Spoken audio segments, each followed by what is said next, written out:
Michelle, welcome to the Retail Whore Podcast. Hi, Michelle. Thank you so much for having me on. I'm so excited. A little background is I had been at the H&H America show. I gave a talk and I did a workshop, and then I walked the floor and I found your product, which I think is the sweetest thing I've ever seen. And what I love the most is that, because my side hustle is working in gift and home showrooms. So I see just about everything. So when you see something really special, I get super excited about it. So I'm super glad to have you because you're also a retailer. So before I go into any deeper, tell us a little bit about yourself and your background.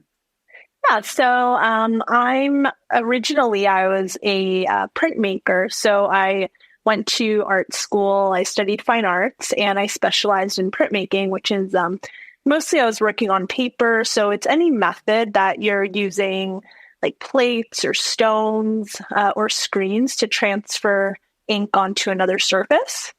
So I had a 4-year program there, and eventually I ended up discovering embroidery, and I was using my screen printing to do that. You had said in your bio, it said that you had come across embroidery because you were trying to make your niece a gift. Yeah, exactly. Yeah. So I was in between jobs. I'd been doing like some internships and stuff out of school, and I was in between jobs at the time, and I was pretty broke. So I was like, what can I make her that is going to be something? It was for her baptism, so had to be something good. I was her godmother, so I thought I'm going to teach myself how to make a little gift for her, and I'd asked my sister-in-law, like, oh, what does Madeleine like? She was 1 at the time. She's like, textures and cute faces. So I was like, okay, I think embroidery could be really good for that. So I just gave it a shot and totally fell in love with it. Over the course of a week, I made her 3 little owl bells.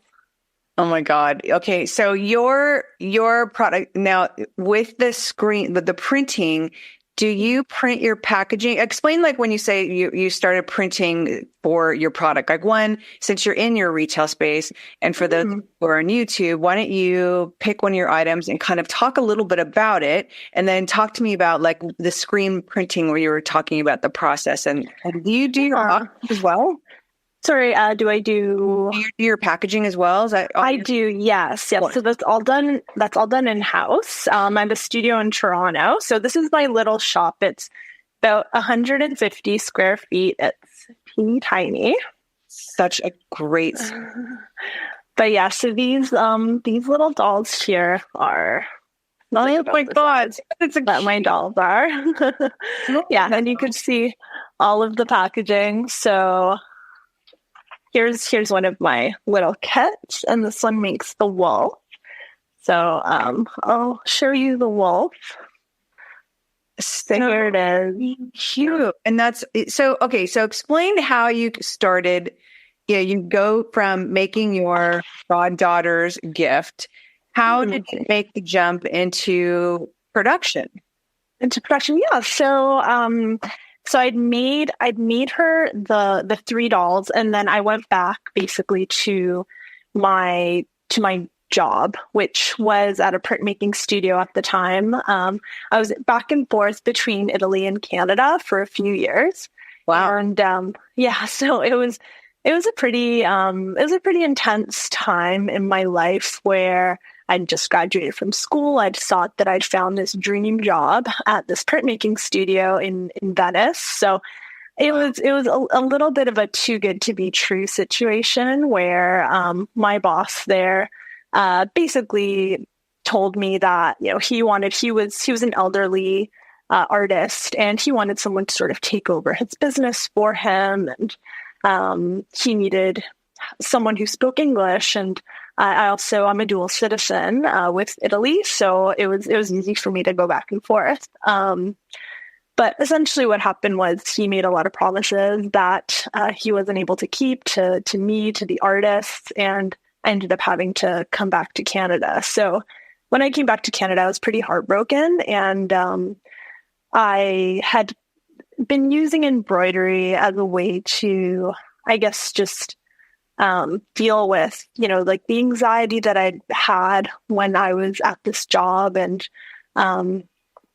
I was just kind of making little dolls for myself, and a little light bulb moment went off in my head. And I was like, and instead of drawing these on the fabric, I could screen print them instead. I could make more than one. And I'd been getting kind of positive feedback about the little dolls that I was making. So at that point, I just decided that that's what I was going to do. I was going to stop looking for a job, and I was just going to kind of go all in. Wow. On this thing. Yeah. And I was living with my mom at the time in her tiny apartment. And I just was, I just kind of asked, like, can I just do this? Like, I need 6 months. And, I'd been, my background is in printmaking. I'd also done some graphic design work and things like that. So kind of knew that I had some experience with making packaging and making instructions and things like that. I was able to sort of bring in all of these different parts of my skill set together. So I had this idea, and I started making the doll designs, and I applied for a craft show, and I started with 7 different dolls. And at the craft show, I had 3 retailers approach me, and they were interested in carrying the product. So from there, we just kind of went, and I just figured out how to scale it. So when because I talked to a lot of people who will all of a sudden decide, like, I'm going to go into production. And it's like, what? Like, that's not like an easy jump, especially, I mean, like, you may have the skill set, but with the product and packaging and the dollars, really gets down to the dollars to be able to. So how did you finance this?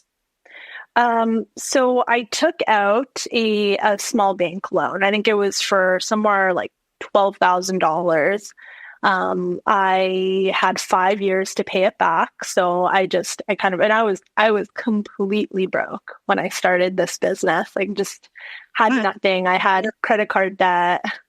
I had been financing the materials on a line of credit that I had available to me, a small line of credit. So I used the bank loan to pay back the line of credit and pay off my credit card debt. And I think at that point I had about $7,000 left over to start the business. And so the craft show was in December, and I started wholesaling by April of the following year. So it took me about 5 months. In that 5 months, I moved out of my mom's apartment, and I moved in with my, now he's my husband, he was my boyfriend at the time. We found a 1-bedroom with a den. And so I took over the living room. Basically, half the living room was my first studio. And, I had my screens there. I was washing stuff out in the bathtub. It was pretty chaotic to have my production studio shared with my home, but we just kind of dealt with it for a few years, and I figured it out really as I went along. I went really slow at first. I mean, I think I started out with about 5 different stores who were buying from me. Same month that I launched my wholesale business, I also launched an Etsy shop. So I always did. I always made the product with wholesale in mind. It was always my goal when I was developing the products over the course of those 6 months that I wanted them to be in stores. So I had sort of the stores that I aspired to be in, and kind of looked at what products they were offering and things like that. And they were, just small independent gift shops. They were modern quilt stores. More or less like stationary type things that, they're small products. The price point was an easy buy. And so I just targeted those types of shops in terms of, like, I tailored the aesthetic and the packaging to that. Love that. Were they always kits, or were you making the dolls themselves to sell, or did they start as kits?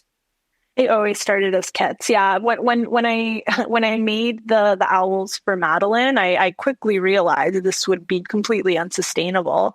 So it was never a thought to me. As soon as I thought screen printing, I thought multiples, I thought production. I had a little bit of that sort of in my art practice anyways. My husband, he makes comic books and he does a lot of like zine fairs and things like that. So I'd kind of, when we were in university, I would kind of tag along, and I made these little screen printed doll kits. There was no embroidery involved, but I was just kind of, found some scrap fabric and found some leftover ink, and I was just kind of putting together these really like kind of like a rough aesthetic, like DIY sort of thing. So I think that was always in the back of my mind, was just like working with multiples already, just from coming from a printmaking background.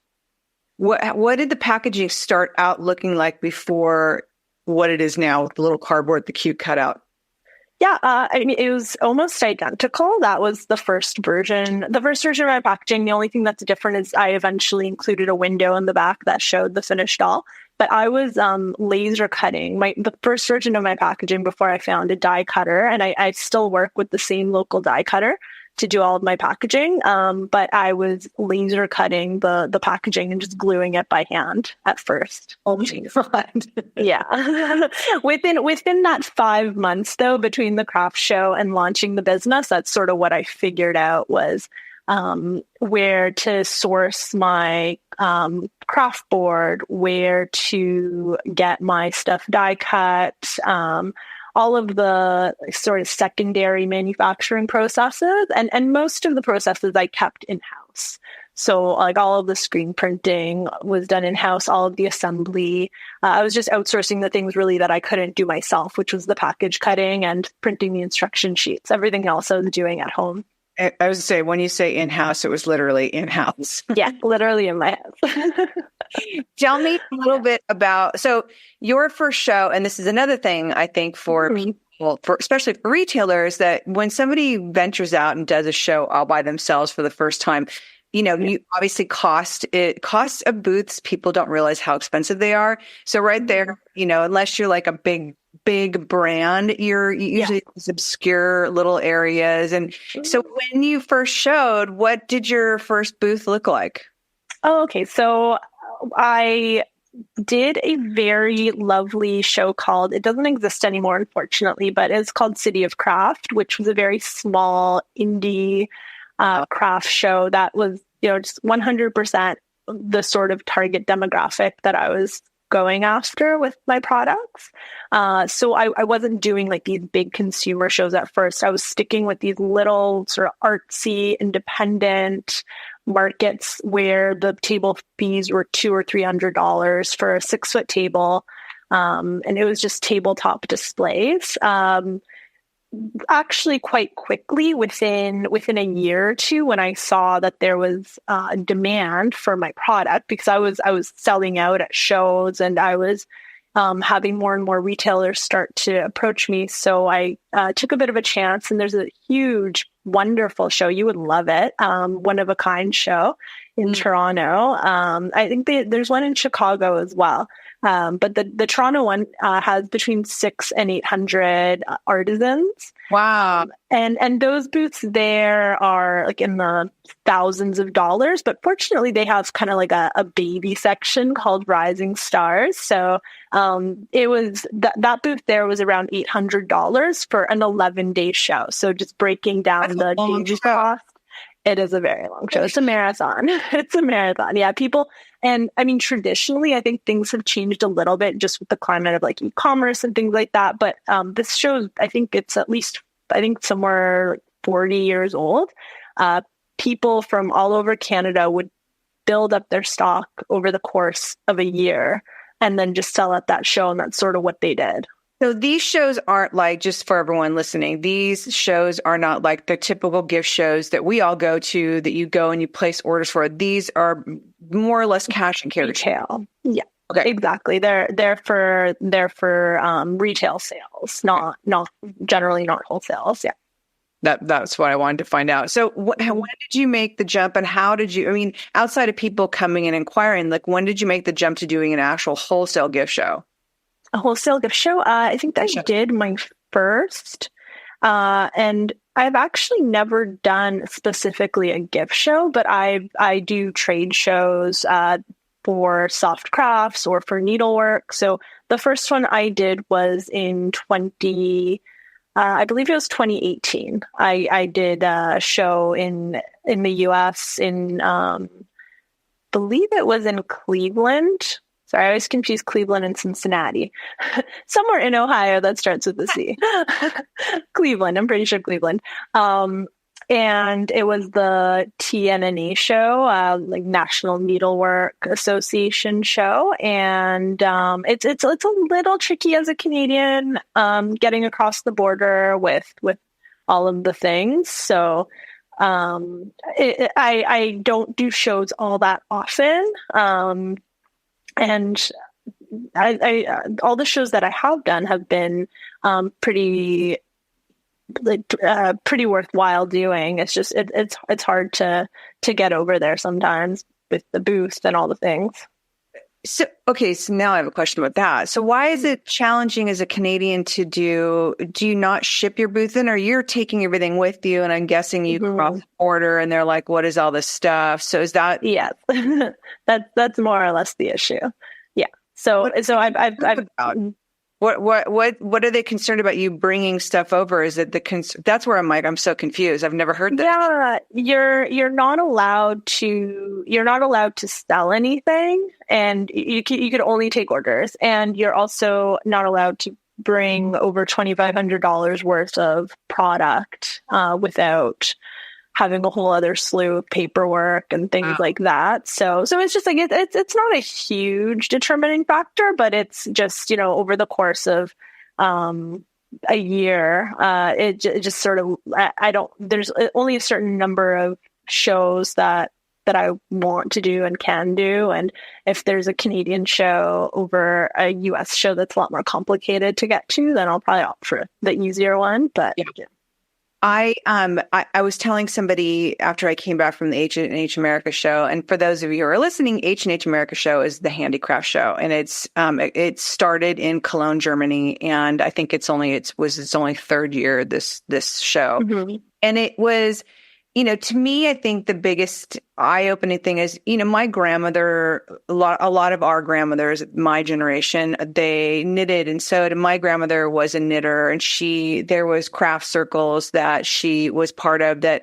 I still have most of my grandmother's ornaments that she made in these craft circles. And they're everything from these styrofoam balls that literally, it's like these women must have been running on caffeine like there's no tomorrow, because hand-pinned single sequins covering a ball, but also some of the ones that I love that your stuff kind of reminds me of were tiny little felt shaped ornaments that were, a reindeer or a Christmas tree or something, but they all had the dates embroidered on the back of them, and they were different. And it's that's what I associate crafts and knitting and whatnot. And to go to the show to see like your generation, like all these young hipsters doing the show was so eye-opening. Like it's like the world of knitting and embroidery and fabrics, like quilting is a totally different animal for this new generation. Did it become more popular during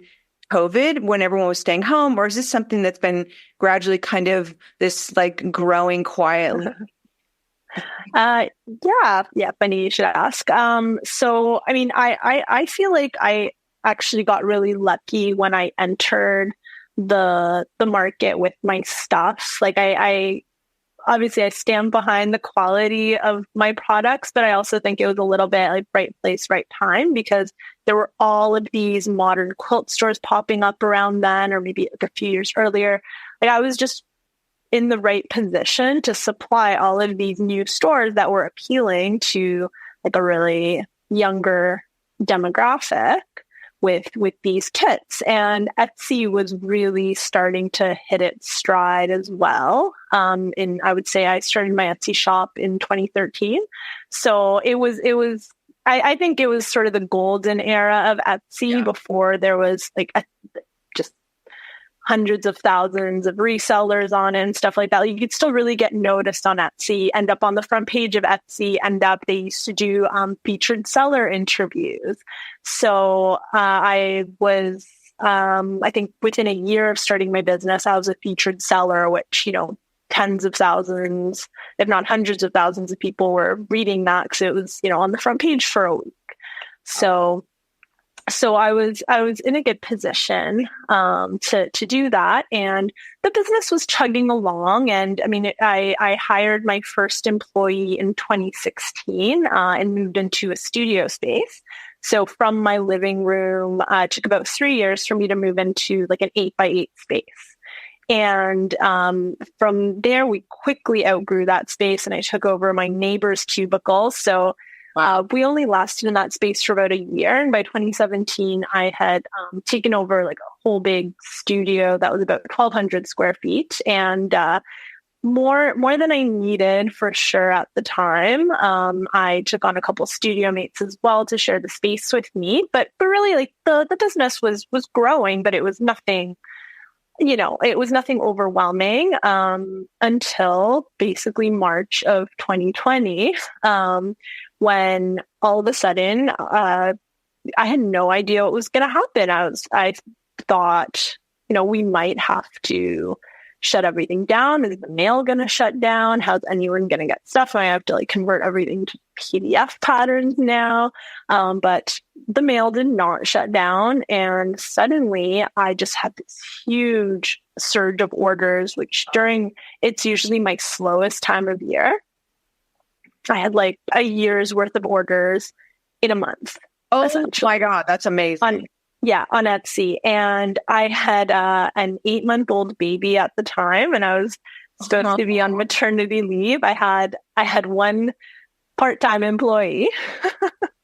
So we just kind of had to figure it out. I ended up hiring basically like an army of like laid off women to just work from home and do assembly from home. So I was taking my baby with me during the day to kind of do like porch pickups and drop offs of supplies. Wow. My production manager / screen printer / she's kind of jack of all trades of my business. She's kind of done all the jobs. She's now just primarily my production manager, but she was screen printing at the time. Her and I would just take turns because we couldn't be in the studio at the same time. No one knew what was going on yet. So she would work the day shift. And then when my husband finished work, he would take over watching the baby because we didn't have childcare. And I'd be at the studio till 1 or 2 in the morning. Oh my God. Yeah. And so that really intense period lasted for maybe like 2 or 3 months, but it's like you couldn't turn it off. It was like a faucet, and you didn't know when it was going to end. You didn't know if the world was going to end. It was just like, while these orders are pouring in, we're just like, let's just do it. We're going to try. People that are in production, and one of them was Festive Gal, and she was a teacher that created these cute little crowns, like that, she was making them for parties. And then she quit her job, and then COVID happened, and it was like her mom, her dad, they're all like these crowns and sending them out. It was like, I can't imagine like what that must have been like. And when you kind of forget, like everyone, no one knew what was going on and the world was going to end. I mean, it was like, or the other opposite was me. It's like, this isn't going to last 3 weeks. Fine. Like, enjoy the time. It was like, still kind of eye-opening to me that we even went through all of that. Like now that we're back to normal, and occasionally still see people in masks, but it's like, it seems like a whole nother life ago. Tell me a little bit about when you started to, because you had the original kits and then you started doing other. Talk to me a little about when you started to expand the products. Yeah. So, at that really big show that I was telling you about, One of a Kind show, one of the customers that came through was a high school teacher, and she asked me if I'd be interested in teaching a class to her, like after school embroidery club. So it was like grade 9 to 11 students. So like, 14, 15, 16-year-old kids. So was sort of racking my brain. I'm like, the doll kits they're longer projects. This isn't something that I could teach in an hour. So I thought about how I could teach things to them, and I created what I ended up referring to as a stitch sampler. So I screen printed each stitch with a letter guide on it. So say like A, B, C, and I would be able to teach them, like go in with your needle through A. Oh, wow, that's brilliant. Catch it at C. So I came up with this product, and it wasn't even a product at the time. It was really just for the class. And without really thinking about it, I snapped a photo, I threw it up on Instagram, and I got all of this response from people just being like, oh, are you going to sell this? Or are these available? And, it took me like a little bit of time because it was basically just a piece of fabric and some embroidery floss. So like, well, these are going to have to be way less expensive than my doll kits. I was a little bit afraid of undercutting myself and my sales. So I was a little bit hesitant, but then I thought, you know what, they would be a really good way to accompany the doll kits. So I started designing them sort of based, looking at what stitches were on the doll kits. And I started making different patterns as well for the samplers. So I had this idea many, many years prior when I was first starting the business. I had this it was an explosion of ideas after I wanted to make the dolls. I'd wanted to venture into a bunch of different things. One of the things was a subscription product, but because of the cost of mailing, it was never possible to mail out the dolls. But the samplers were in like skinny little envelopes. I could just throw a letter mail stamp on it and send it off. So I ended up turning the samplers into a subscription. So my goal was just to have 10 subscribers. I was like, you know what, it'll be worth it. If I have 10 subscribers, I'm gonna do a bi-monthly. And then I'll have a product as well that I could sell to stores, because probably at the time I had maybe 200 to 300 retail stores that I was in. So I could also sell it to my stores, and we'll see what happens. And when I first announced Sampler Club, I had this like really wonderful response, and way more people joined than I thought would join. And anyways, I ended up running this club for 5 years. Coming out, it switched to quarterly just because I couldn't keep up with the bi-monthly. So over time, it switched to a quarterly subscription. But I built up about 30 different samplers through this line. How many people ended up joining? I think at the peak, which was ironically when I decided to shut it down because I just couldn't deal with the deadline of having to design something every 3 months and send it out. I think I had about 800 subscribers. Shit. Mm-hmm. You thought you wanted only 10. Yeah, I thought I wanted 10. So it was a really difficult decision to make, to shut it down, because it was like financially it was really great. But I had so much going on, and I was planning on opening the store at that point. So I had a second child on the way as well. So for my mental health, I put it on a bit of an indefinite hiatus. And I would love to go back to a subscription product in the future. But if anyone listening is interested in doing that sort of thing, my suggestion would be to first make a year's worth of products, or at least 6 months worth of products, and then start sending them out I was always playing catch up, and I was always like, I felt like I had maybe 6 weeks of downtime and then 6 weeks of like, I now need to come up with the new design, and I was sort of trying to one up myself every time. And I never wanted people to be disappointed or feel like they were, like the quality was slipping or anything like that. So it just, over those 5 years, they became like more and more intricate. And wow. I often wonder when because I have this thing where I have the podcast and I have a normal job that the podcast is my side hustle, 100%. Like, it's not like I'm getting paid for it. It's something I love more than anything.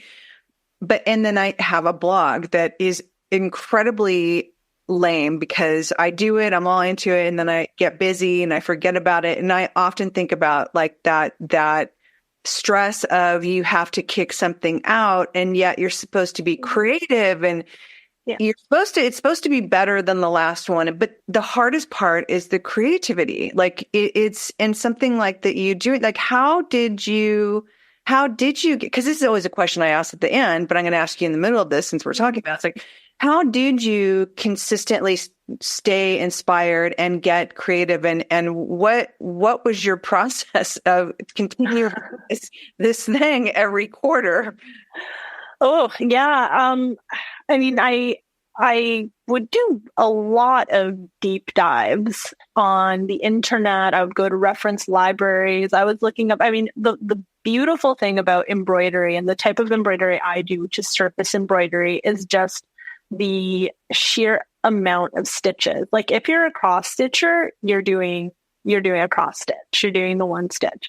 If you're an embroiderer, there are hundreds of different stitches to choose from. So I made, which I think really helped me, I made parameters for myself for Sampler Club, which is it always had to have at least one new stitch.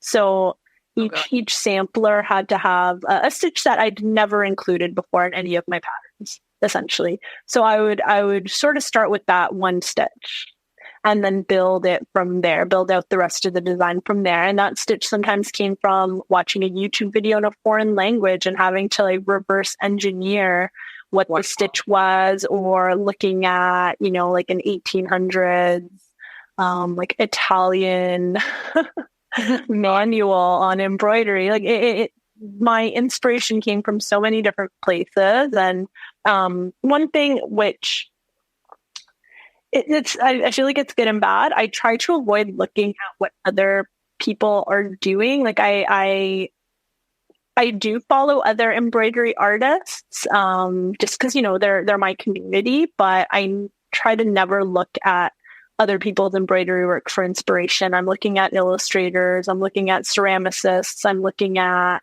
printmakers, and sort of bringing those things into the world of embroidery rather than looking at other embroidery artists. So, yeah. I love the fact that each time you're teaching them something new, so they're continuing to learn. But I mean, the amount of deep dive, like how long, like what kind of a window are we looking at when you're saying deep diving and you're starting to look at like embroideries and videos in another language? Like how long is this process? About 6. So it would be about 6 weeks. So we would send out Sampler Club, and then I had about 6 weeks like off that I had to work on my other projects, because I come out with 3 new doll kits a year, and I also have some other like hoop art, and I have accessories. I come out with needle minders and needle threaders and things like that. So it would take me about 6 weeks, and I always hated it at first, and I was always cursing it, and I was always like, this is the bane of my existence and it's never going to work, and this is not this pattern, and then it would just always like miraculously just work out. I would figure it out at like the last hour, essentially. It would all just come together, and I never sent out anything that I wasn't totally proud of. I was always really happy with the results of all of the kits that I sent out, but that pressure just really did get to me at a certain point. Well, let's be real. You also had 2 babies, so it's like you have your kits that you are continuing to do, plus your new stuff, plus this, plus babies, and your wife. Like that's a lot. Yeah. And I mean, in the midst of all this, I would love, could I tell you a little bit more about the store that we're in right now? I was like, when did the store come about? Yes. So my husband and I, we've been house hunting for like a really long time. Like I'm talking like 3 years. We went to go look at like, dozens and dozens and dozens of houses. Toronto real estate is like awful. And there's bidding wars, and we wanted to stay in a certain neighborhood that we loved. Like we wanted to stay downtown. We didn't want to like move out to the suburbs or whatnot. So we kind of had like a small area. So it was really hard to find a place. And we were heading out of town on Labor Day weekend in 2020. And I was just scrolling listings. We were all packed for a camping trip. And I happened to see this residential commercial mix property come up in like basically our dream neighborhood. And it was way cheaper than any of the houses that we've been looking at. And I told my husband, I think we need to turn the car around. Like, I think we need to go look at this building. And really the kicker was the address of the building was the year that him and I met. Oh my God. I'm like, this is a sign. I'm like, we have to do this. So we came to look at it. It was an exterminator shop. It was in really, really, really rough shape. It's a row house, so quite narrow, totally dark. They just, everything was sort of boarded up and there were no windows, and it was a really awful space. But, despite the fact that we looked at, dozens and dozens and dozens of houses, we were both like, yeah, I think this is the one. Wow. Yeah. So we ended up putting in like a lowball offer, and they accepted. And so we started embarking. We knew that the whole thing had to be renovated. So we started that process in, I guess it was late 2020 that we closed. So early 2021, we started doing the renovation, and it was the worst thing ever. It took so long, so much longer than we thought. It was just basically anything that could have gone wrong went wrong. The movie Money Pit. I don't know if you've seen it. But I had this little dream of having, the front room of this house being like this little showroom and this little store for my kits. And that was kind of this like, light at the end of the tunnel, was that I knew I would have this little store at the end of all of it as well. So, so this is the front room of my house, essentially, is the store. So is it a 2-story? Is it 1-story and everything's behind you, the house? It's a 2-story, yeah. So we have the living room and kitchen on the main floor. We have a basement, and then we have the bedrooms on the second floor. Wow, you're the second person. It's funny because one of my interviews, who I adore, she has this amazing store in Alameda, California called Daisy's Mercantile. And she and her husband bought the building, and it's 2-story. And the store is downstairs. She lives upstairs. I'm like, I always ask, like, but you can't ever get away. It's like, you're literally like, and she has such a passion for retail and her store so much. She's like, I love everything about it. I love being upstairs, and I can hear people outside in the parklet, because I interviewed her right in the middle of COVID. I can hear people outside in the parklet, and they're talking about the store, and they're coming in. And she goes, it just brings me such joy. And then now, which would be a great idea for you, they have there's a back apartment, and the second floor is an apartment that she will use as a guest house, but the first floor is a classroom. And so she has all these people come in. She doesn't teach classes, but she has all these people come in and teach the classes. I actually should introduce you both, because you would be a great person to have a class also. But she'll have the class, then she sells the merchandise. I mean, it's brilliant. And I love that. The fact that you live behind, but do you ever feel like, I want to get away from here, or is it just like, I love it so much?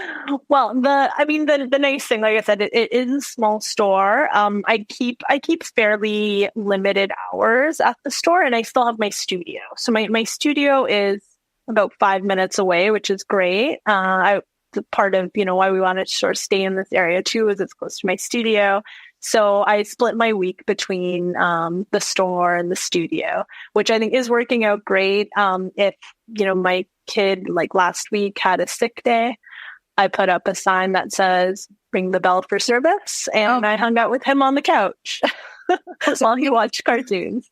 Yeah. So it's been, honestly, it's been amazing for my productivity as well, because I am splitting the time. Like my studio days are like absolutely like precious to me now, because I know I'm only there, a certain amount of hours a week. So I'm actually a lot more productive, I think, than I was before I was splitting my time. Wow. Okay. Talk to me a little bit about when you started creating the store. You've never had a retail store, and now you are. How did you, I love learning about how everyone approaches the design process, because you have a very specific product. So did you, obviously besides your product, what did you have a list of what you wanted? And then how did you go about the design process? Yeah. So in some ways, and thanks to my extremely long, excruciating renovation process, I had a really long time to think about what I wanted in the store. And space is really limited here. So I wanted it to be this super highly curated selection of just products that really complement the stuff that I make. Things that, my customers would also like, or, if it's things that I don't make, like crochet, I carry some modern crochet kits, I carry some cross stitch kits. So it's all small, independent. And I think everyone that I have in here is a woman-owned business as well. So yeah, so I have independent designers from US, Canada, UK, Portugal, Japan. Yeah. So, and, whenever I find a new and exciting product, I, try to carry it. And especially if no one else in the city is carrying it. I love, for one, I've always loved pegboard. I don't know what it is, but I also love the wall that you did behind. Did you design that? And I did. Yeah. Yeah. So it's a modular slat wall. I love it. All of the, yeah. It's great. So all of the shelves move off and on, and I could also use those shelves like if I do another show, like with a booth or whatnot. I could have a slat wall just like that. I have a very dear friend who's a woodworker that does all of my woodworking for me. So I'm planning on doing a booth using the same shelves and the same slat walls. It's so that I can move it between the two. And then how did you go about finding all the products? Were you seeing them at other shows? Were you researching them? Yeah, I mean, a lot of it was just seeing who my stockists were also carrying. So, there's a few stores that sell my things that have really, really, really large offerings of other products. And no one, I didn't look to anyone local. I looked to places in the US mostly, so that there wouldn't be any stepping on toes, essentially. So I was just seeing like who retailers that I really liked, what they were carrying. Plus, I'm a seller on Faire. So I joined Faire as a buyer, and I discovered a lot of really good stuff on Faire. Faire is a good one. It's. I love that you're looking to go outside of Canada for a product, because it is so challenging to find new lines, because everyone is shopping. I always say the same gene pool. We're all going to the same shows. And then you add Faire to it, and unfortunately, Faire doesn't have zip code protection. I think they started it, but it's always challenging. And I love the fact that you're going outside of your own area. Is it, when it comes to cost of goods, is the tariffs and whatnot, does it make it more expensive? Is it not that bad? Is that part of the or not? Yeah, it definitely does add a little bit of cost to it. Generally, if things are made in the US, I mean, I'm able to ship my stuff to the US without any duties, because it's under CUSMA or USMCA, it's referred to there. My product's considered duty-free because I manufacture it here. So as long as it's manufactured in North America, there should be free trade of needlework products. Wow, that's interesting. I never knew that. Okay, so I've kept you for a long time. I'm going to ask you two questions. What do you have on the horizon, since you obviously have a lot of projects going? I know that you're not stopping here. So what is so much on the horizon. I've recently started working with felt, and I just recently bought a laser cutter. So I have a laser cutter in my studio now, and I've been experimenting with felt and using it in ways that I think I'm applying a lot of the more interesting embroidery stitches to felt and working with it in new ways. So I'm planning on coming out with ornaments. My ornament kits are very popular. I would love to come out with an advent calendar this year of felt ornaments. I'm right now in the thick of the design process, and it's going really well. So I'm just gonna say it, so that putting it out in the world that I want to do that this year, because it's nothing that I've announced yet that I'm going to be doing, but I think that I could pull it off. I think that I'm far enough in the design process, and it's early enough in the year still that I could for September launch an advent calendar. Well, I don't doubt it at all, because you kind of you managed to tackle everything else at this point. Okay, the last question is, your store's name is Kiriki. So tell everyone about how did that name come about? Because it's also your brand's name as well as your retail space's name. Yeah. So my brand is Kiriki Press, and my store is Kiriki Little Design Shop. So Kiriki comes from the word kikiriki, which means cock-a-doodle-doo in Italian. And how does it play? Because there's a story too, right? That with your my last name is one letter off from the word for rooster, and I've always felt a big affinity to roosters. I love them, and I still don't have an embroidered one, which is a shame. I need to make an embroidered. I know I have to make an embroidered rooster. Yeah. Thank you so much. Tell everyone a little bit, give everyone your in social media and any of your handles and where they can find you. Yeah, so I'm at Kiriki Press on Instagram and Facebook, and my website is kirikipress.com. And we will have all of the links in the show notes. Thank you, Michelle, so much for spending an hour with me. I really appreciate it. And I know our listeners are going to love this story. Great. Thank you, Michelle. Really nice to see you again. You too.